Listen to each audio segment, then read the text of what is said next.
तमिलनाडु में 23 अप्रैल को चुनाव होने हैं, जिसे लेकर एक तरफ पार्टियों की तैयारियां तेज हैं, तो दूसरी तरफ चुनावी मैदान में आरोप प्रत्यारोप का दौर जारी है। इसी सिलसिले में राज्य के सीएम एम के स्टालिन ने मणिपुर और यूपी का उदाहरण देते हुए बीजेपी पर कई बड़े गंभीर आरोप लगाए हैं, जिससे सियासी गलियारों में चर्चाओं का बाजार गर्मा गया है। तो क्या कुछ कहा सीएम स्टालिन ने और क्या है पूरी खबर, जानने के लिए देखिए ये रिपोर्ट। तमिलनाडु में चुनाव से पहले ही सियासी माहौल गरमाया हुआ है। पार्टियां एक दूसरे पर तीखा वार करती हुई नजर आ रही है और अब इसी कड़ी में राज्य के सीएम एम के स्टालिन ने बीजेपी को आड़े हाथों लेते हुए बड़ा आरोप लगाया। उन्होंने कहा कि तमिलनाडु में जातिगत हिंसा, सांप्रदायिक हिंसा या भीड़ हिंसा नहीं हुई है।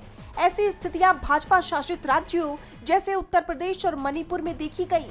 बीजेपी ने तमिलनाडु में ऐसी स्थिति पैदा करने की योजना बनाई थी, लेकिन हमारी पार्टी ने उसे नाकाम कर दिया। हमारी सरकार ने राज्य में शांति और व्यवस्था बनाए रखी है। सीएम स्टालिन के इस बयान ने बीजेपी की बेचैनी बढ़ा दी है। तो वहीं उप मुख्यमंत्री उदयनिधि स्टालिन ने बीजेपी को लेकर जनता से एक बड़ी अपील की है।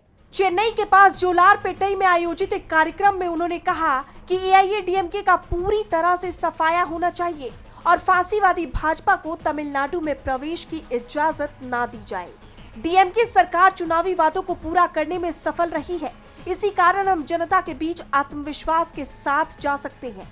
हमारी सरकार आगे भी और अधिक वादों को पूरा करेगी। उदयनिधि स्टालिन की इस अपील ने बीजेपी की टेंशन बढ़ा दी है। जैसे आप जानते हैं कि राज्य में 23 अप्रैल को चुनाव होने हैं, जिसे लेकर पार्टियां लगातार जनता के बीच पहुंच रही हैं। ताबड़तोड़ रैलियों का दौर जारी है और इन्हीं रैलियों में पार्टियां एक दूसरे पर कई आरोप दाग रही है। खैर, अब देखना ये होगा कि डीएमके के हमलों का जवाब बीजेपी कैसे देती है। डीबी लाइव की रिपोर्ट।